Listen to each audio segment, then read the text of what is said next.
अहम खबर आपको देंगे। वज़ीर आज़म से स्नूकर चैंपियन मोहम्मद आसिफ की मुलाकात हुई है। वज़ीर आज़म ने मोहम्मद आसिफ को स्नूकर चैंपियनशिप जीतने पर मुबारकबाद दी है। बात करेंगे फ़हद चौधरी हमें ज्वाइन करें।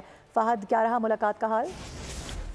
जी देखिए, वज़ीर आज़म शहबाज शरीफ से स्नूकर चैंपियन मोहम्मद आसिफ की मुलाकात हुई है और वज़ीर आज़म शहबाज शरीफ ने उन्हें 25 लाख रुपए का इनामी चेक भी पेश किया। और इस मुलाकात में गुफ्तगू के दौरान वज़ीर आज़म ने कहा कि पाकिस्तानी नौजवान खिलाड़ी अपनी सलाहियतों से पूरी दुनिया में मुल्क कौम का नाम रोशन कर रहे हैं। और उन्होंने कहा कि आपने स्नूकर की दुनिया में पाकिस्तान का नाम रोशन किया, पूरी कौम को आप पर फख्र है। वज़ीर आज़म ने कहा कि 3 मरतबा वर्ल्ड एमेचर स्नूकर चैंपियनशिप और 3 मरतबा सार्क स्नूकर चैंपियनशिप जीतकर मोहम्मद आसिफ ने दुनिया भर में अपनी सलाहियतों का लोहा मनवाया है। हुकूमत पाकिस्तानी खिलाड़ियों को सहूलियात की फराहमी के लिए हर मुमकिन इकदाम कर रही है।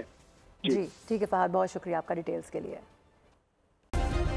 सब्सक्राइब करें और बेल दबाएं ताकि कोई खबर रह न जाए।